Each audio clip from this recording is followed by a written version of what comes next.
We're here to talk about business of being an author, marketing, PR, publishing, all of those things. We're here to answer your questions. We do meet every Friday at 10 a.m. Eastern. You are welcome to join us anytime on our live simply by going to newshelves.com/FAF. Registration is required for Zoom, but there's no cost, no fee. It's absolutely free every time we meet on Friday. So thank you for those of you who are on the call today. And we have some emailed in questions as well as some questions in the chat. So we're going to jump in and start answering those today.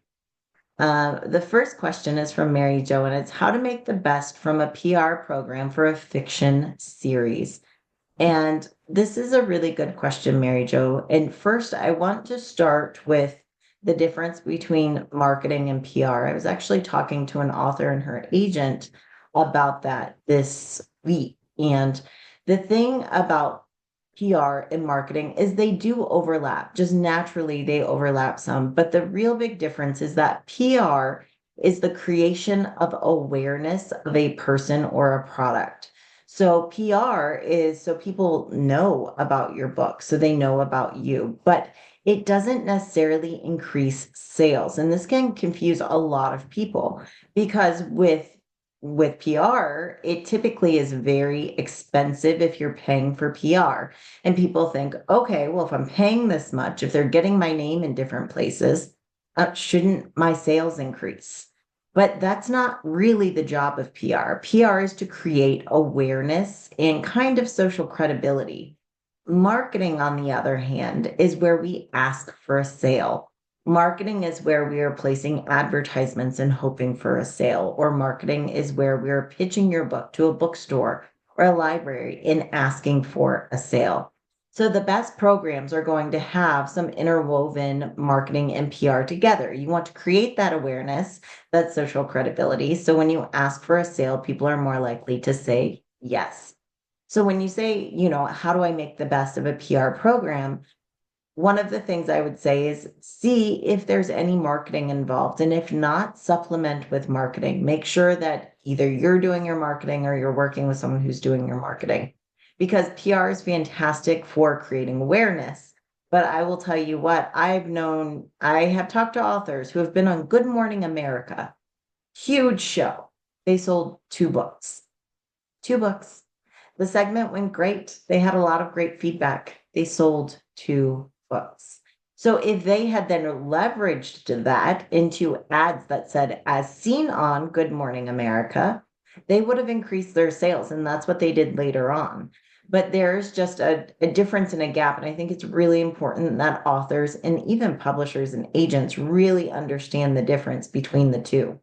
So for PR programs, I would say number one, be prepared to put yourself out there.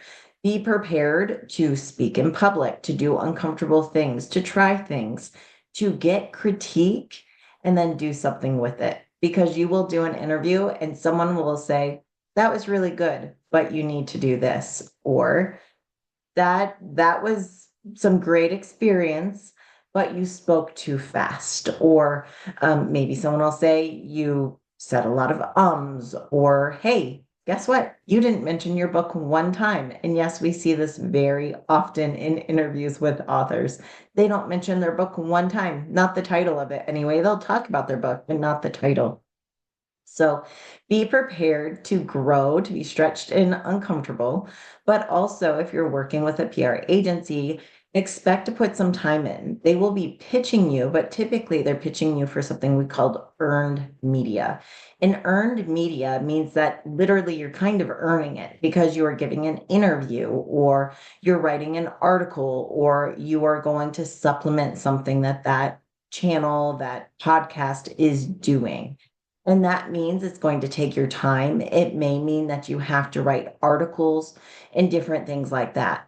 So just know that it will still take your time, even if you're paying someone a lot of money to do PR for you. And then the other thing I would say about PR is just to be very open with your expectations. Again, PR creates awareness. It doesn't necessarily create sales. So you have to look at it as a all around and know it takes time. Most PR agencies will tell you the first 3 months, you're not going to see anything. Hopefully, by the fourth month, you are. The fifth and the sixth month is when you see more. So, no, it's not quick. It does take some time. Now, if you're working with a PR agency, they're going to be doing a lot of pitching and behind the scenes stuff for you.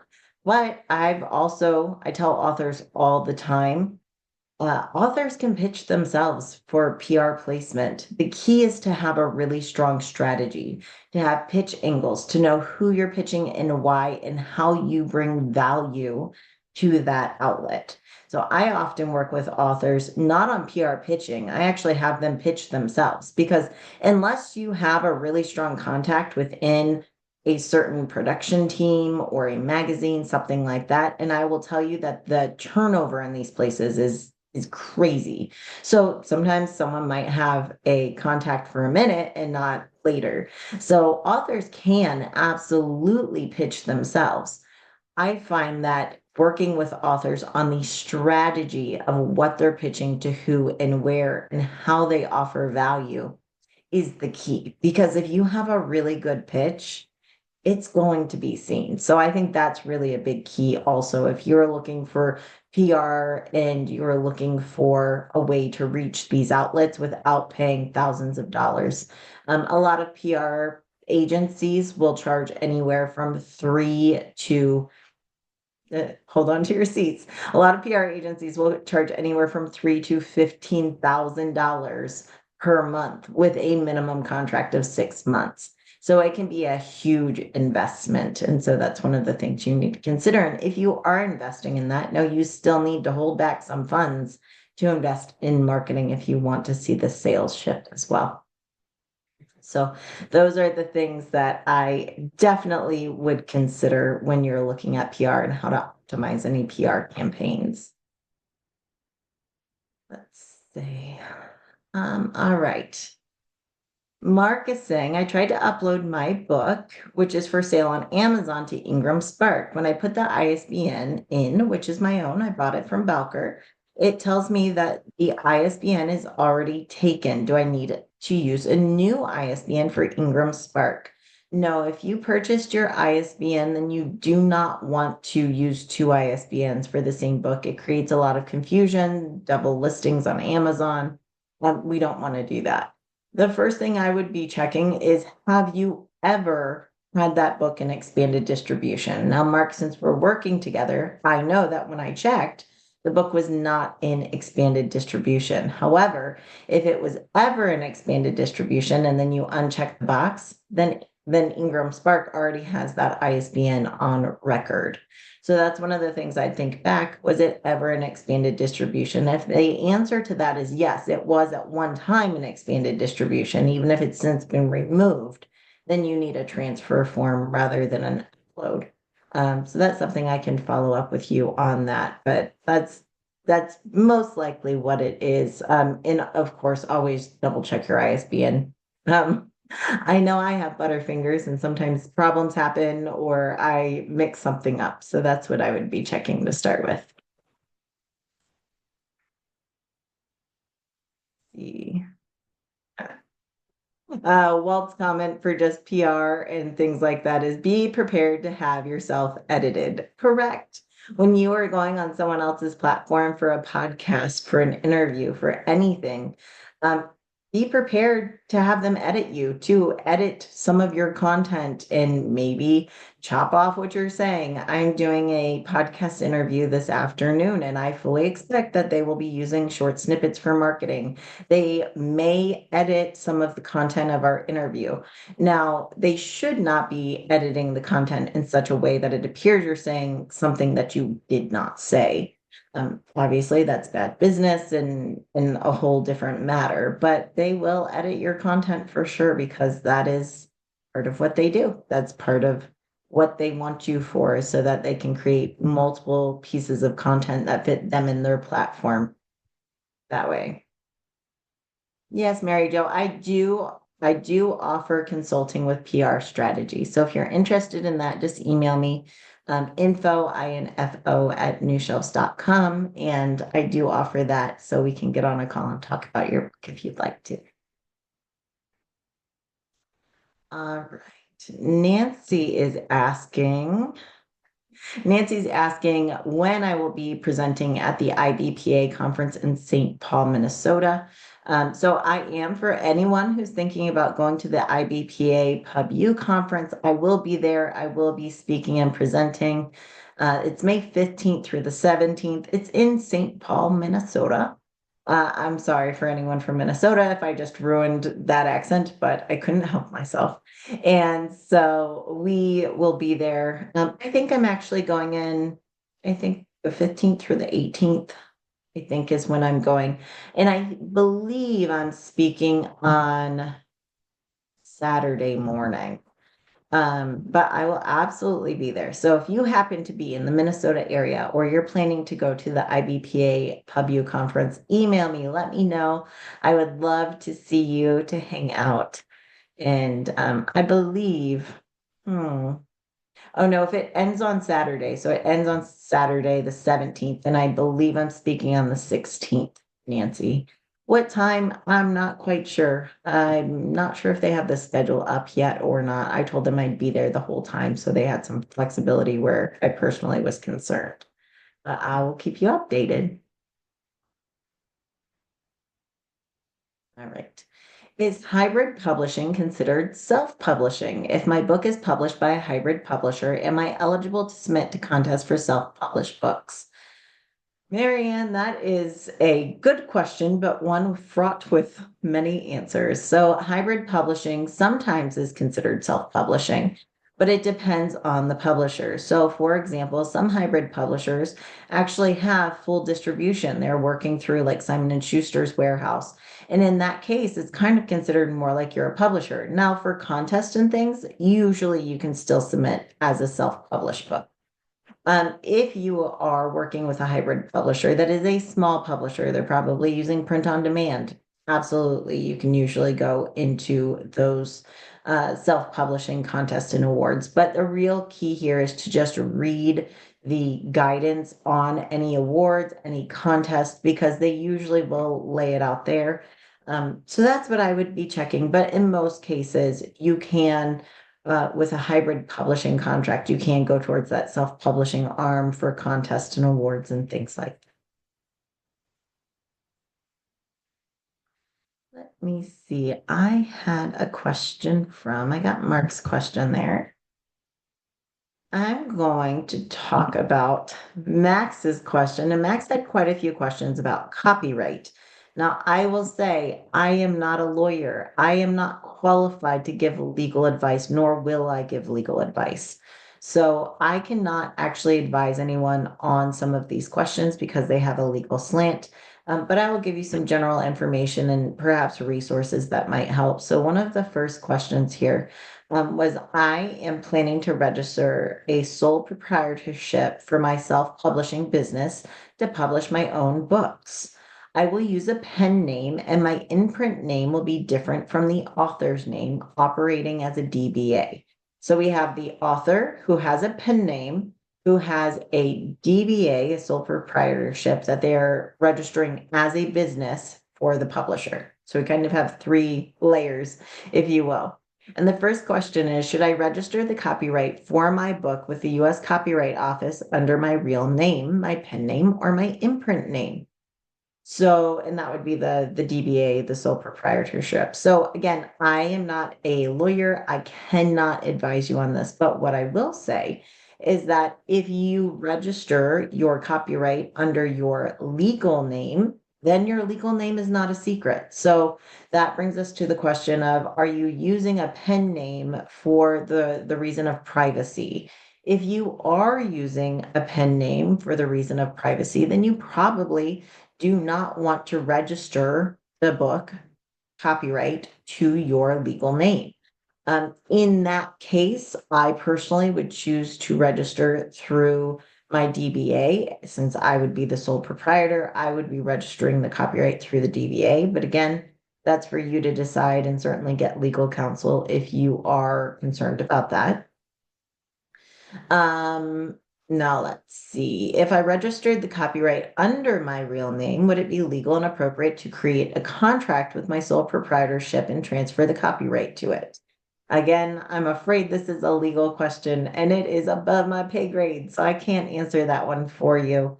But again, I've already said that I personally would be going with the DBA if it were me. Number three, if my book is written in a non-English language, would it be safe to register at the US Copyright Office and only then hire a freelancer to translate it into English? Specifically, does the copyright for the translation automatically belong to the original author? So I'm not sure I fully understand this question, but I will say whatever you copyright is copyrighted as is. So if you copyright a book written in Spanish, for example, your copyright is for the Spanish edition. It's not necessarily for an English translation. So you do need copyright on those individually. Um, so as far as that goes, now as far as a translator does not typically get copyright because they're not creating the content, they're translating the content. It is important that if you're working with a translator that you work with hopefully legal counsel or a really good contract lawyer for anything like that, to know that if you're working with a translator that they are being paid for a service, they have no royalty stake, they have no copyright, and so on and so forth. But that would be in your contract.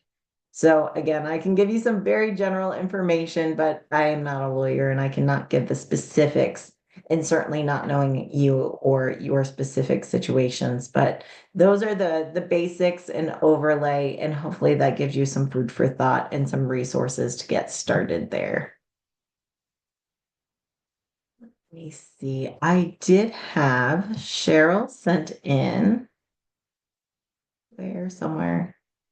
Cheryl sent in, it was just announced that bookshop.org has debuted its ebook platform, meaning that bookshop.org is now selling ebooks. This is very new, it's exciting, it's a new opportunity for authors and publishers to support indie bookstores rather than necessarily individual retailers. And the option for ebooks should work on both iPhone and Android. So it's pretty versatile, or it should be. Now, as far as this, Cheryl's specific question was, how does this affect small press or self-publishing authors, and how do we become a part of it? So right now, there is no option for distribution through Drafted Digital or Ingram Spark.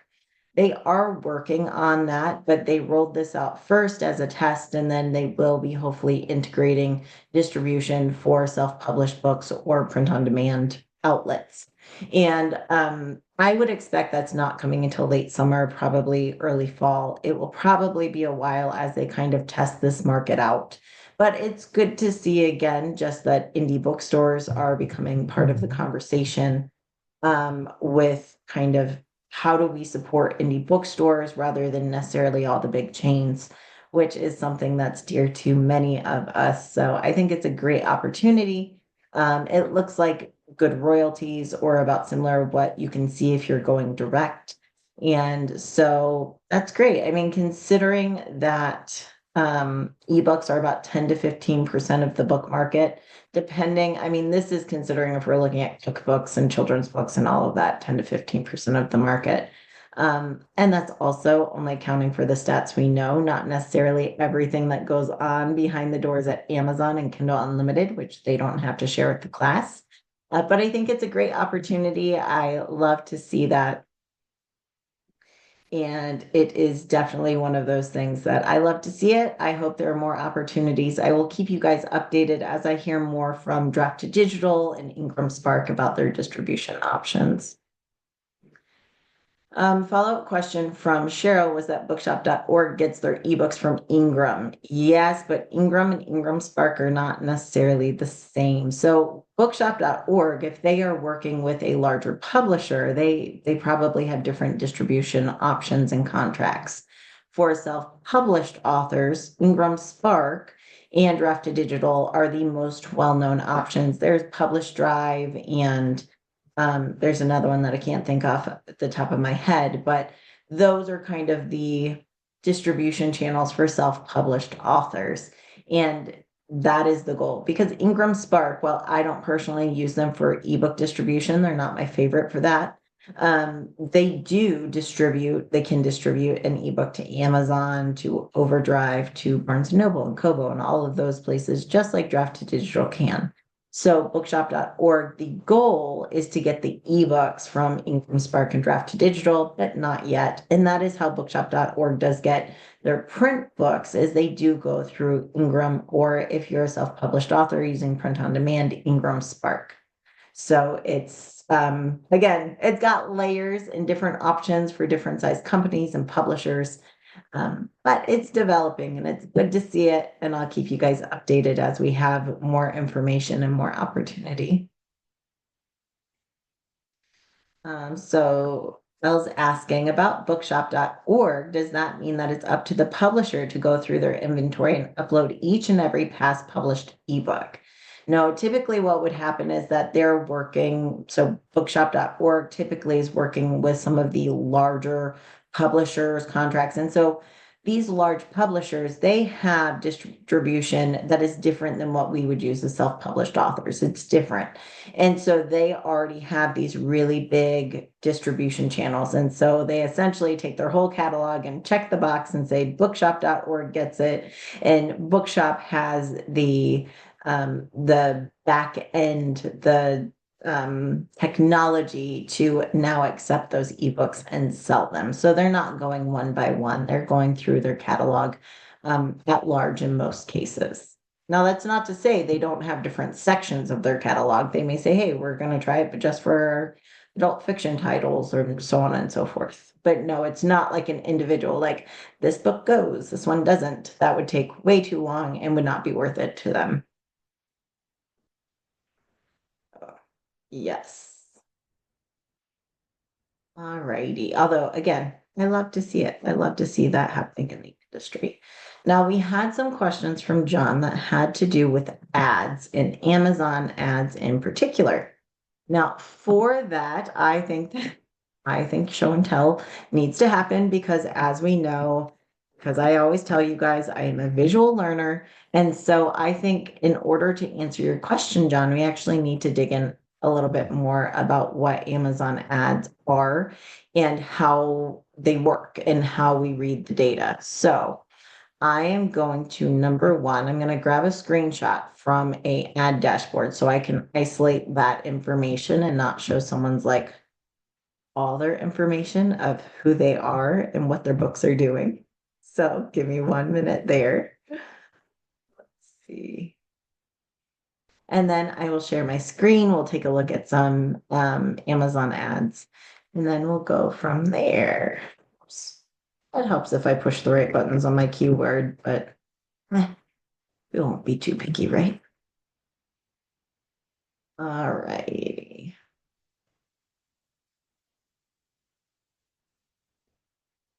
Now let me just open this. Let me open more tabs because 27 was not enough. I needed a few more. All right, let me open this tab so I can share with you all.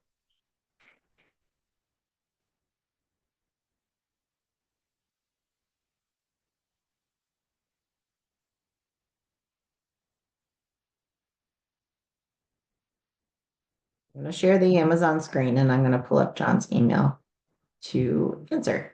So the first question here from John was, well,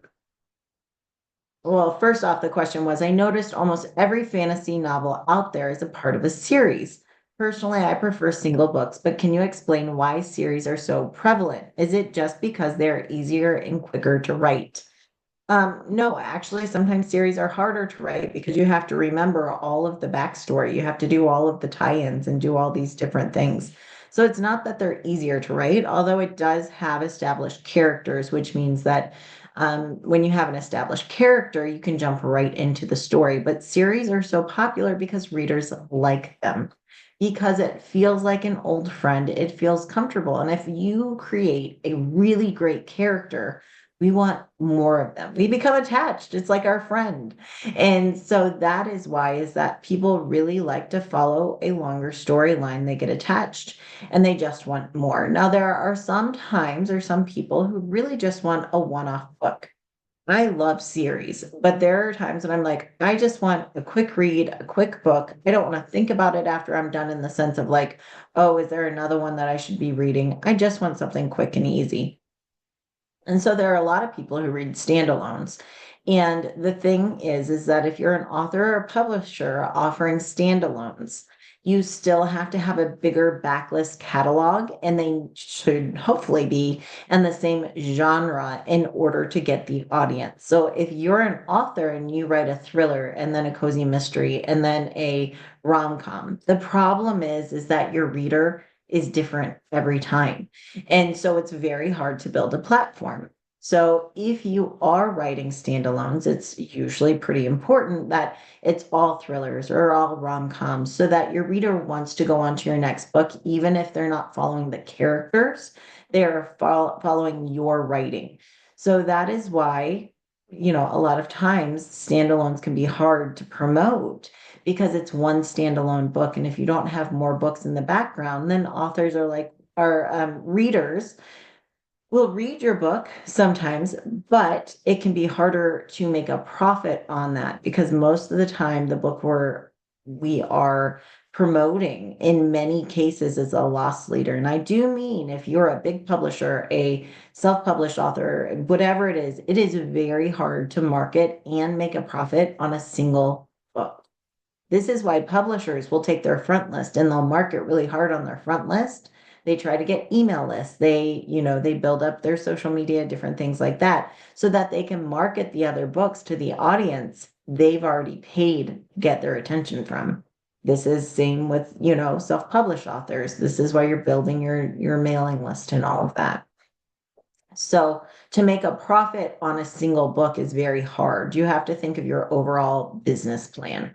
So to answer that question, series are popular because they're comfortable. Actually, we see this is why children's book series in particular do very well, is because children get to know those characters and it's comfortable. And we lean in towards what's comfortable, especially for people who read a lot.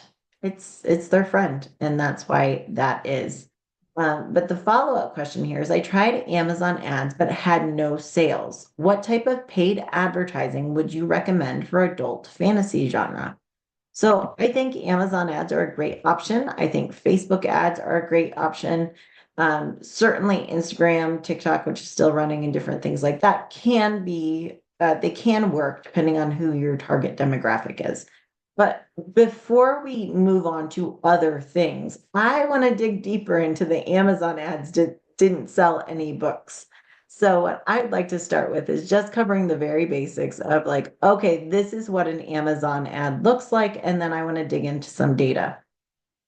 So on Amazon ads, if I type in, let me try thriller book, I'm going very, okay. Um, Of course, Frida's at the top. She just released this. All right. So if we're looking at this, I typed in thriller book. Thriller book is a keyword, and many of our ads run off of keywords or categories. And so when we type this in, you may notice that yes, even the great Frida McFadden, who is topping all sorts of lists and getting Hollywood deals, oh, look, she's running ads for her books, or her publisher is running ads for her book. This one just came out, I think. And so you will see that even when you make it, it doesn't mean you get to stop marketing and advertising. But my point is that when we type this in, the first thing we see, this whole row right here, these are all ads. It says sponsored under each of these. So this is how ads work, is that it's giving greater visibility to your book. And we're banking on that if people can see your book, they will buy your book because you can't buy a book you can't see. Now, this book over here, this just showed up naturally for thriller book because of the algorithms and the sales and things like that. And I know that because there's no grayed out sponsor here. So what I want to explain is that when we're looking at our ads and you're looking at your ad dashboard, there's something called impressions. Your impressions literally just means how many people you like saw your book or how many times your book was on a screen. So each of these books from the search got one impression. So the first goal is to get a lot of impressions. You need to be seen by a lot of people. So if your impressions are really low, that tells me maybe you're not using keywords that are very popular or you're bidding too low for the keywords that you have. So impressions is the first thing we need to know. It literally means your ad, your book cover showed up on someone's screen.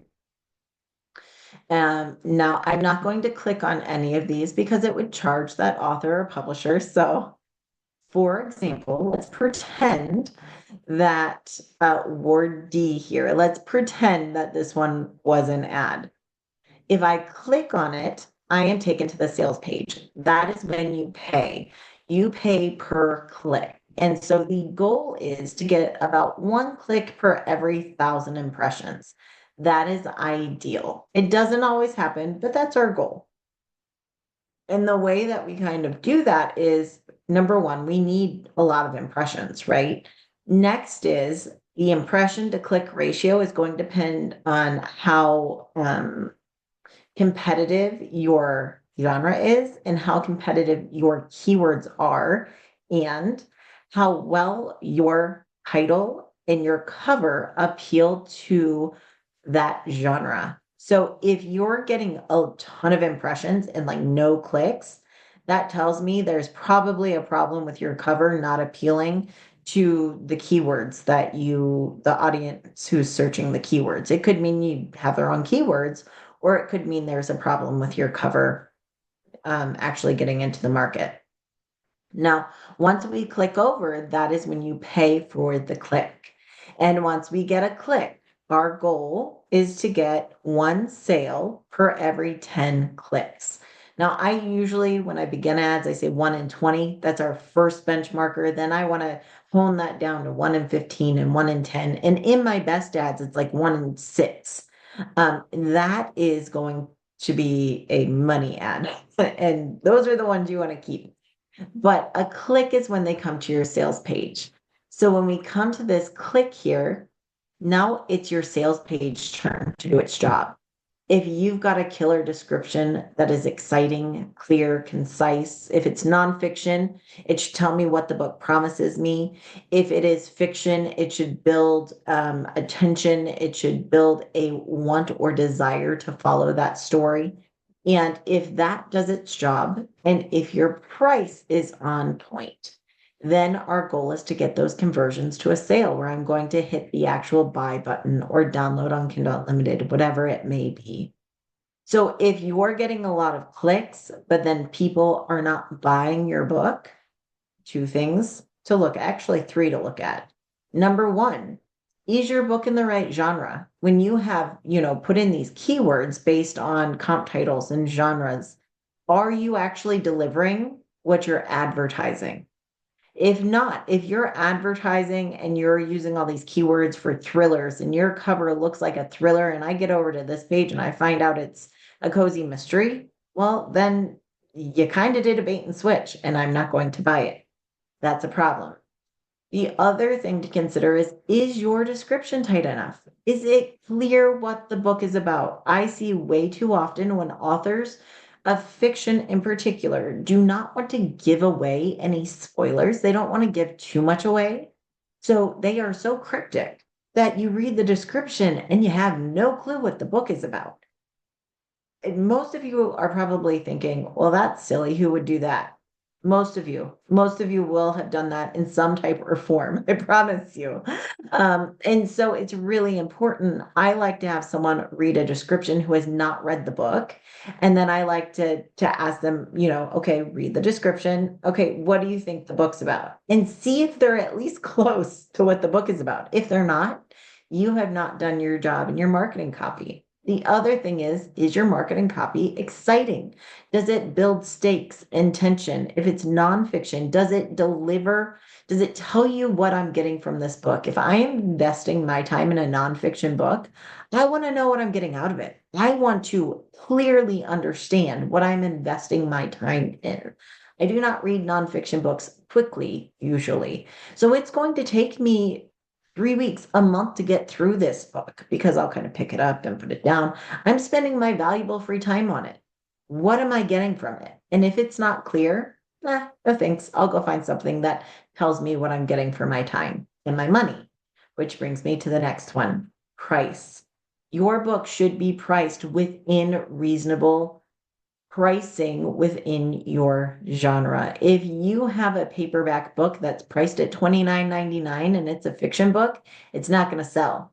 If it's a nonfiction book that is specialized on a topic, it might, but a fiction book, not happening. If you have a book, let's say you have a children's chapter book and you have decided to print it in color because you love your illustrations, but that means that the paperback of that children's book is, $24.99 because it's in color. Mom and dad are not spending $24.99 on a children's book from an author that they don't know well and know their child will love. So that's going to be a problem. You are better off putting your illustrations in black and white and selling it at a lower cost and having downloads for color illustrations on your website or having a special edition, whatever it may be. If your ebook, if you are a self-published romance author with a romance ebook and it's priced at $9.99 and most of your comps who are self-published are selling at $2.99, they're not going to buy your book. Not unless you've built up the reputation and the audience to withstand and sustain that. So those are the things that we really need to be looking at there. So you really, really need to look at that. And as far as, is it bad if the price is too low? Sometimes there's something called perceived value. Given a choice, and studies have been done on this, given a choice, if someone is offered something that's a low price, midpoint price, and a high price, almost every time, unless there is a outside factor, I absolutely have no money, I'm on a budget, I'm going to take what I can get. Most people will pick the mid-level price. Why? Because it feels valuable, but not expensive. So this is why when car dealers, for example, make different models of the same car, this is why. Because most of the time, people are not going to buy the highest blinged out version. They don't want like the standard version either. Most of the time they're going in the middle. And that is what they're planning on. That's bread and butter. So yes, if you are doing a down price, like a free promo or a 99-cent promo and it's short-lived, fine.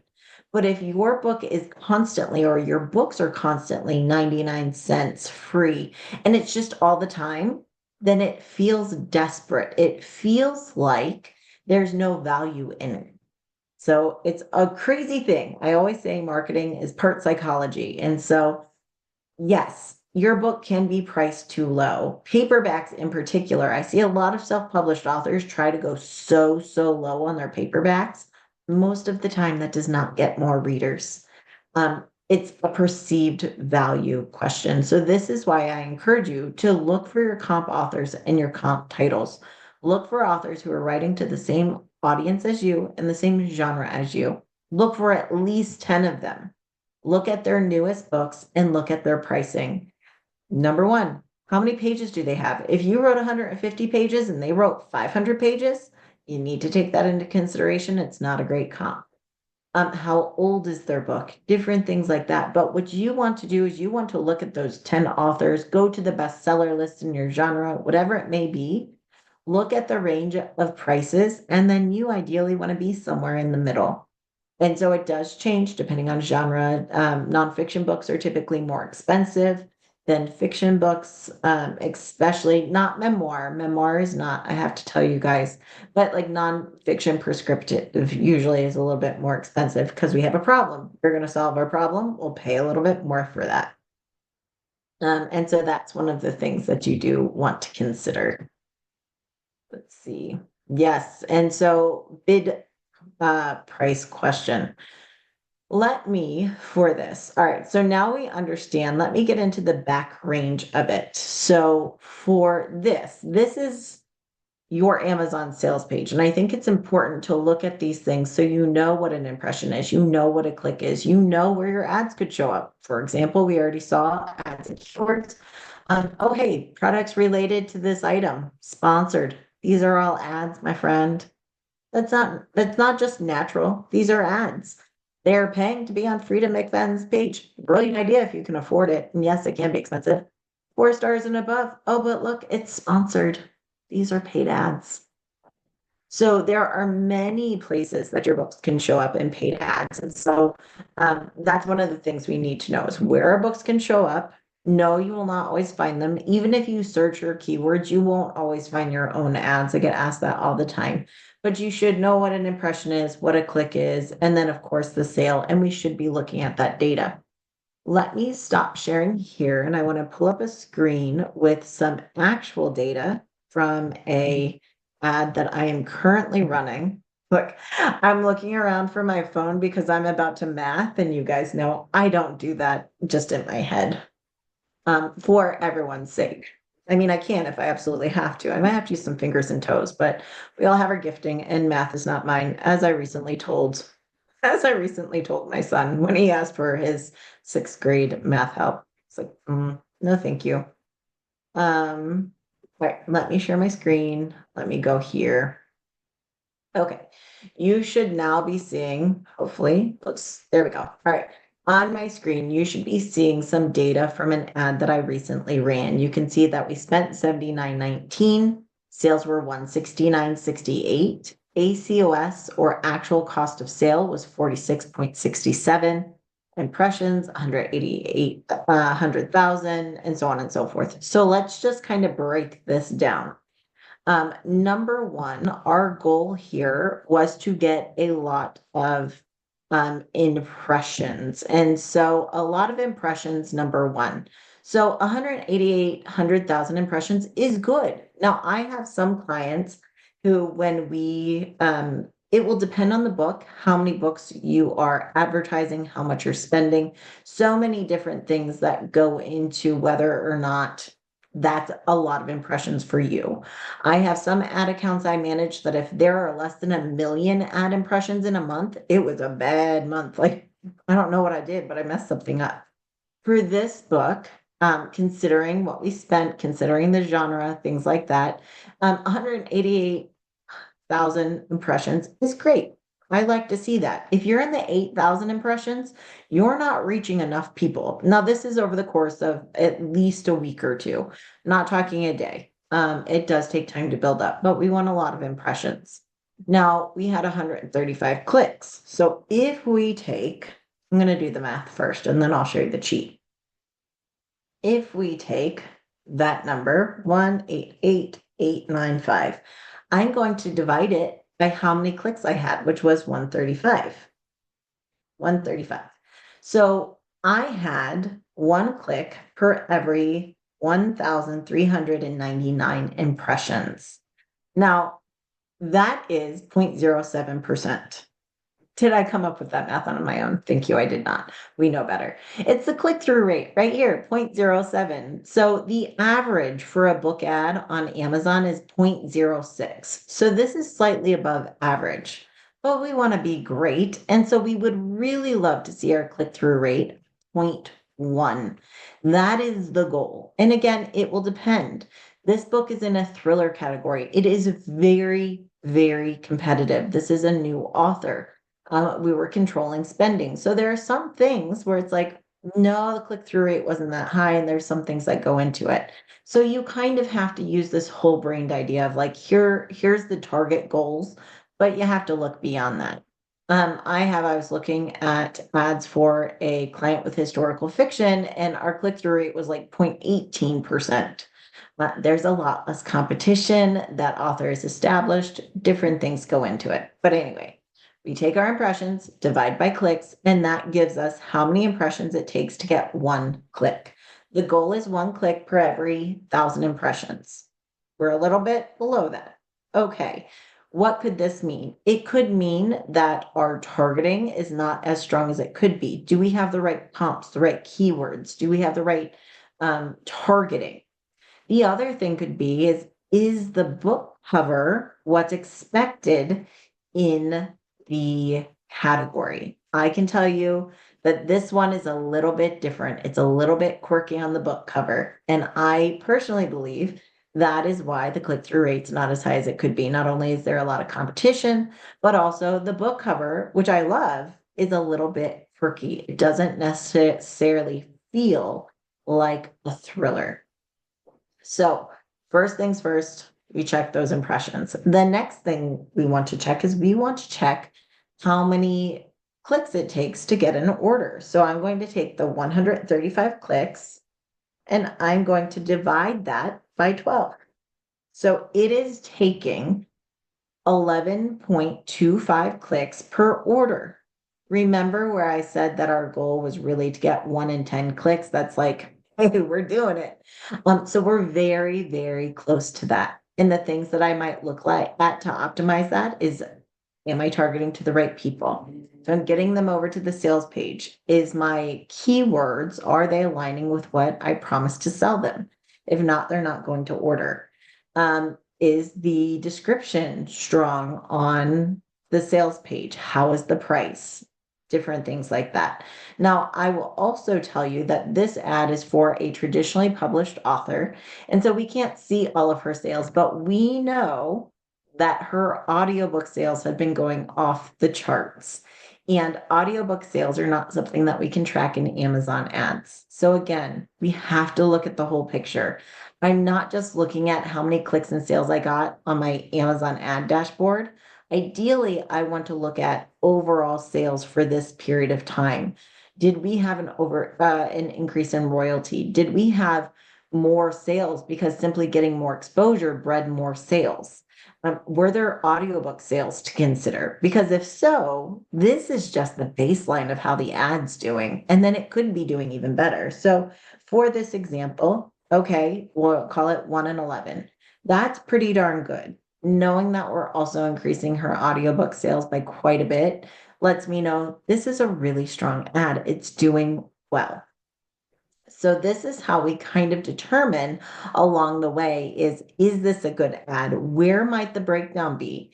Because that's important. It's not enough to say my book's not selling or ads aren't working. Read the data. You have paid for this data. We paid. We paid to run ads. So what is the data telling us and how can we use that data to improve our marketing over time? And that is where a lot of authors miss a step. They run ads, they try things, but then they go, oh, it didn't work. No, no, no, my friend. You paid for this data. What's the data telling you? If you have barely any impressions, nah, up your ante. You're not either your bid's not high enough, you don't have enough keywords, your book's not getting seen. If you're getting a ton of clicks and no sales, look at your sales page. If your click-through rate is very low. For example, I had an author and we were running ads because originally this book, he told me it was fantasy. And so we were running ads in fantasy and it was getting a 0.02 click-through rate. And I'm going, I don't even think I've ever seen a click-through rate this low. And honestly, the cover was fine. It wasn't a terrible cover, but I don't know. When we did get clicks, we were not getting orders. Well, after a lot of digging and a lot of, asking questions and things, what we really figured out is this was not a fantasy book. This was more of a book that was appealing to lit RPG readers. It was more of a lit RPG gaming. So we shifted our marketing copy to read more like that. We shifted our marketing to focus on lit RPG. And this book that was struggling to get 0.02 for a click-through rate is now getting, I think the last ad we looked at was a 0.23 click-through rate. If you're marketing to the wrong people, it's not going to work. There are so many cues that tell them if it's the book they want to read or the genre that they expect to read in. So rather than going for what you think is popular, make sure you really know what your book is, who your target audience is, and who's actually reading your book because it makes a world of difference. This book has had its best month in December and this month in January because we're now marketing to the right reader, and that makes a huge, huge difference. Now, as far as there were some questions about how much I set my bids and different things like that. And so lit RPG is lit role-playing games. So literature about role-playing games like Dungeons and Dragons or different things like that. It involves sometimes video games or thing. Yeah, I know enough to be dangerous on that one. So before, so that's a newer genre, but it's very exciting, and people who love to read it are very excited. All right. So in this page on Amazon that I was just seeing, this is in the Amazon advertising dashboard. So if you've been running ads, you go to advertising.amazon.com and this information will be there for the ads that you ran. Now, a couple of just quick answers as far as how much I put into Amazon ads. When starting Amazon ads, I think you need at least $5 to $10 a day to run ads to see how it's working. If that's too much for you right now, save up. If you cannot essentially gamble $150 to $300 this month to run an ad, save up. Put away 20 bucks a month until you have enough to run those ads. But no, it is a gamble. You are getting information. It's not a guaranteed sale. But at least $5 to $10 a day should be your budget for running an ad. Now, no, you may not spend that much. That's your cap, but you should be able to spend that much and still eat dinner and feed your family. So that's one of the things to consider. As far as a bid go, bids for each click, you do have to set bids, and I won't go into all the details of setting up an Amazon ad, but a bid, Brian Cohen, who is well known for Amazon ads, used to say you start at 34 cents. I'm here to tell you, my friends, that advice is old. um, some genres you can still do that and you can still get seen, but there are so many people running Amazon ads now, and certain genres in particular are so competitive. So if I have a niche nonfiction genre, I might be able to do that. In most cases, I start my ad somewhere between 50 cents and 65 cents. Usually I'll start around the 50 cent per click range, and then I see how my impressions are. If I'm not getting any impressions, I need to ante up the stakes. I'm not putting in enough to play the game. And so I bring it up to, from 50 to maybe 60, and then I usually cap out at 75 cents. It depends on the book. For example, I have one author who has a book that is very expensive. It's niche. It only takes a couple clicks to get a sale, but it is competitive.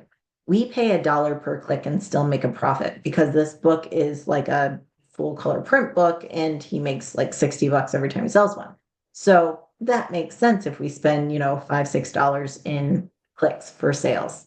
But I think 50 cents is kind of the standard and it may need to go up. Yeah, absolutely.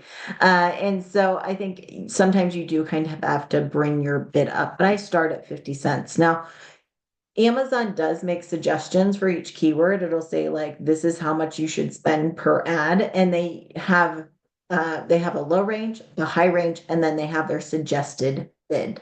So what I typically do is if their suggested bid is lower than 50 cents, I do their suggested bid. If their suggested bid is higher than 50 cents or higher than my cap of 75 cents, what I try to do is 1 penny over their lowest range. So if I'm like, all right, set my keywords up for 50 cents, and they say, okay, well, we suggest that this keyword be 64 cents. I go ahead and just set my bid, or I'm sorry, they say the range for this keyword is 64 cents to $1.09. We suggest you do 85 cents. I take the lowest bid, 64 cents, and add a penny. So then I set my bid to 65 cents. Yes, this takes some time. And this is why a lot of times I'll just set my keywords at 50 cents to start. And then as I'm going in and reading the data and adjusting is when I make these individual changes. But that's how I personally do mine, is 1 penny over the lowest amount. And then I go from there. I see if it's working or not, and you adjust. Everyone wants this like easy formula or like I just wanted to tell me what to do. But the problem with that is that this is living, changing data. And so we can give you guidelines and advice, but things will change depending on you and your ad in your genre and what's going on in the world right then. So guidelines we can do, hard, like do this, not always. I wish we could, but we can't. So that definitely plays into it. All right, I'm going to see if we have any follow-up questions I can answer real quick. I know we're at 11 o'clock, so I don't want to keep people. Molly, I am behind on uploading our replays to YouTube. However, my daughter owes me some work, so I'm going to see if I can get her editing some of these and getting them up on YouTube this week. and having those replays. So if you are not following us on YouTube, go over to youtube.com, new shelves, / new shelves books, subscribe, and then you can do the little bell so you get notifications when we post videos, and I will try to get these up. I know that there are people who either watch afterwards or who, if they miss, will come back and do it.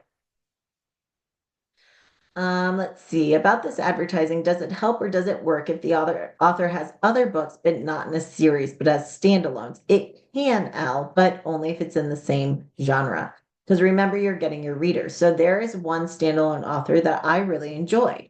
I started reading one of her books, and then I was like, wow, I like this. I'm going to go find the rest of her books. And so it can help kind of with that tail end of sales.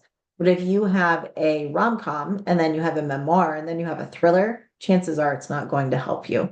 And again, this is why we have to look at not just the ad dashboard, but your overall increase in sales numbers that may or may not be from that book specifically. So we do have to kind of look at those things. Yeah. All right, you guys, thank you for being here. Yes, when I do post those replays, I have recorded on dates and I usually have a quick summary of what we covered on those. They go by episodes, but it does have that information in the captions, so you can usually find all of that. So good to see all of you. Thank you for being here with me. I will be back next Friday at 10 a.m. Eastern. If you have follow-up questions, email them to me, info@newshelves.com. We can certainly get on a call and discuss if working together is right for you, or I can always save them up for next Friday. I'm happy to answer those. So thank you for being here. I hope you guys have an awesome weekend, and I will see you guys next time. Bye, everyone.